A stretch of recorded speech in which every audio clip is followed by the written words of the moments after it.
Gabriel Bond really wanted to murder his best friend. He even knew how he'd do it, by beating Maddox to death with that damn camcorder. "Do you understand the trouble you've caused, Mr. Bond?" The very fussy school counselor, Mr. Ogilvy, sat back, his bushy gray brows rising over his eyes like judgmental twin caterpillars.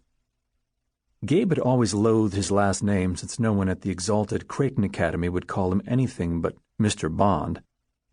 It made him sound like some kind of stupid secret agent.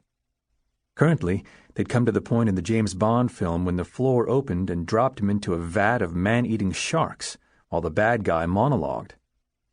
Gabe was fairly certain he would rather swim into the great white's mouth and allow himself to be eaten alive so he didn't have to hear the horror about to transpire. He should have known nothing good would come from screwing a member of the rival debate team, especially when it hadn't been a student of the all-girls Murray Heights Academy for Young Women, but their faculty sponsor. Damn, she'd looked maybe 20? And in exceptional shape. She'd had the most gorgeous pair of breasts he'd ever seen in his young life. Roman Calder stepped up beside him. "I don't think my client should answer any questions." Sometimes Roman took his position as the president of the Creighton chapter of the Future Lawyers of America way too seriously. "Mr. Calder, you're in trouble too. All of you boys are. This is a serious offense. While Mr. Bond has shamed our academy, the rest of you broke the rules as well. What did you think you were doing, sneaking off to a bar? What will your parents think?" His father would likely high-five him and breathe a sigh of relief, because he now had confirmation that his only son was neither asexual nor gay. His mother would roll her eyes and take another drink from her ever-present coffee mug that smelled suspiciously like vodka. Only his younger sister would worry. This entire incident was Mad's fault. Mad the instigator. Mad the dude who taped his best friend's one-night stand without bothering to ask first. Fucker.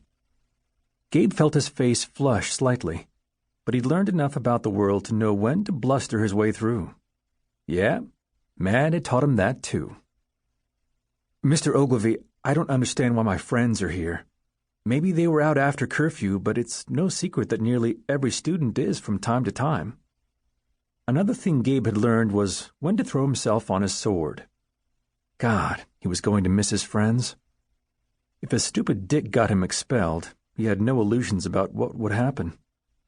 His parents would ship him to another prep school, and he would have to start all over. "Please, if you'll let them off the hook, I'll admit to everything." "Murder!" Mad coughed like the idiot douche he could be. Gabe very slowly lifted his hand behind his back and shot his bestie the middle finger. Connor Sparks stepped up. "No, Gabe, we went into this together. We go down together." He frowned. "I wish I could have played against Exeter. It's going to be hard to miss out on the league championship." Daxton Spencer shook his head, following Connor's lead. "Yeah, I think the whole school will be deeply disappointed. Without our captain, we're sure to lose." Smart bastards. Gabe repressed a smile and couldn't help but feel a spark of hope. Creighton took lacrosse and the league championship very seriously. It brought money and prestige to a school that valued both greatly. The counselor, who in Gabe's opinion had always had it out for them, leaned forward. "If you think for 1 second that sports will save you from the punishment you've earned, you're wrong. This establishment has rules, and I follow them. I've seen the video evidence. It's disgusting. Perverse. What is wrong with you boys?" Dax and Connor looked around, then at one another, and shrugged. Mad grinned as if silently admitting their list of faults was long and distinguished. "You think this is funny?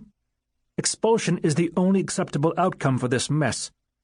We raise gentlemen at this school, and you 6 have proven you're anything but. And you, Mr. Hayes." Ogilvy turned to Zachary Hayes, the quietest of the 6.